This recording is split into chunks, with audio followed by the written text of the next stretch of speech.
You're listening to A Smart Stack with Maria LaChapelle. This is episode 13 of Dear Mrs. White Lady. Up next on White Lady TV, DEI podcaster confronts White Lady. A candid conversation on the harm that we've caused. Dear Mrs. White Lady, let me set the scene.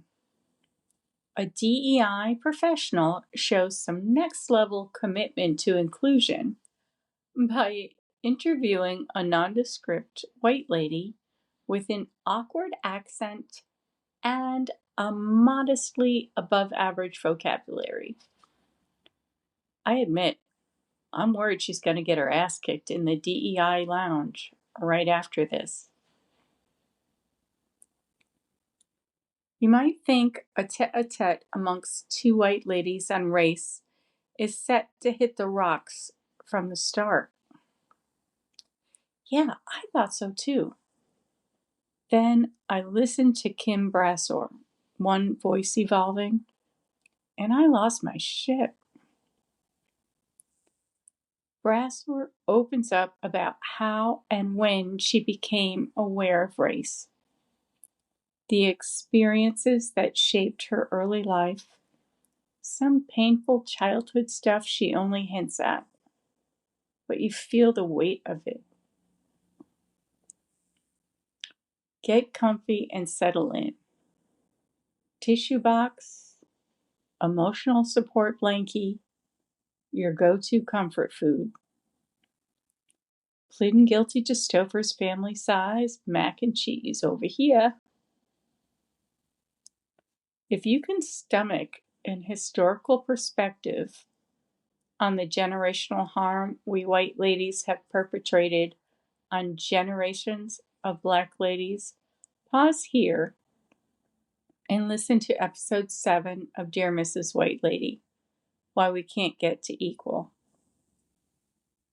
It's a recounting of white lady selfishness and lack of regard for the generations of abject poverty we've knowingly watched black ladies needlessly endure. It's a reckoning of how much black ladies have carried us. It is because of their work in the civil rights movement we were able to even curate our white lady privilege. After 1970, we white ladies were able to get a bank account, access credit, buy property, attend professional schools and colleges, sit for the bar, medical board, or CPA exam, pursue a career path, aspire to many rights that white men in our own lives today would never have supported and would deny us now. Anyway, I'd recommend it even if I didn't have a cameo appearance. Wink, wink. I'm going to take out the pups. Maybe I'll go to the marsh. I have a funny story to tell you when I get back. In the meantime, give a listen. Let me know what you think. Hey, ooh, we're back now. Who's a good boy? Who's a good girl? Oh, it's such a good stretch. The F-bomb and the mop. I love the idea of keeping my sissy company while she mops her kitchen floor on Saturday mornings and listens to my podcast.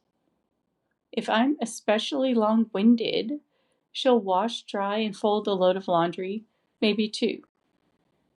I should think the Doge dogs would commend her efficiency.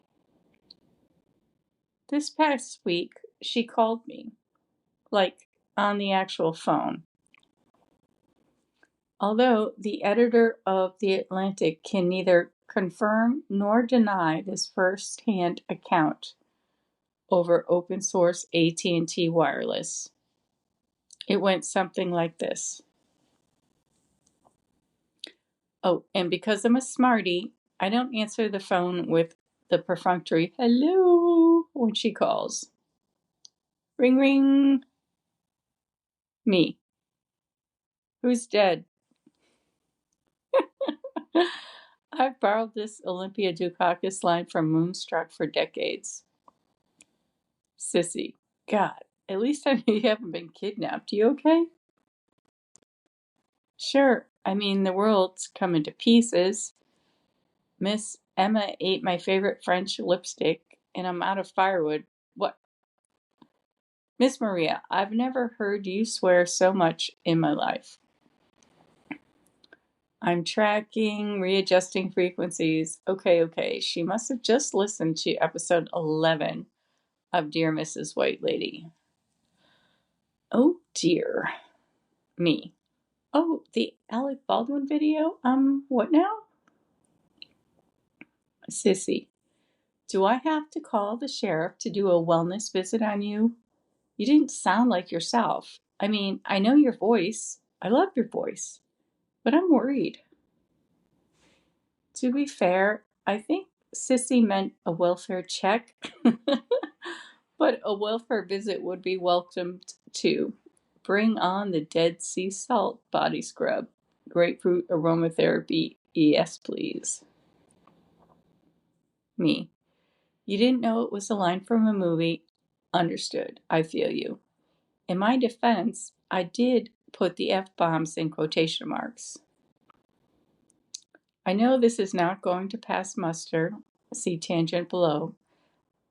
As an aside, if I had written that dialogue from Glengarry Glen Ross, I'd be making no apologies. That was some good shit. Sissy. You gotta be kidding me. I'm sitting here worried you're having a breakdown. You got all sweary on me just to tell a story? If it surprised you too, you should have heard me when I worked in the crew pits of Talladega in the 90s.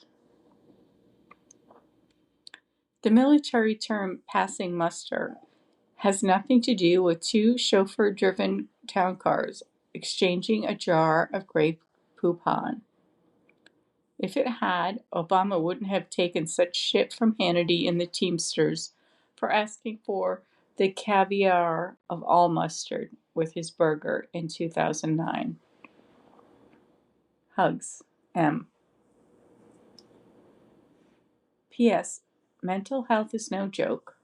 If you are experiencing a mental health event, call or text 988 for help. P.S.S.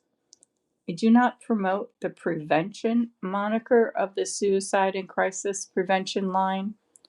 In my experience, by the time you need to text or call 988, prevention is not your primary concern.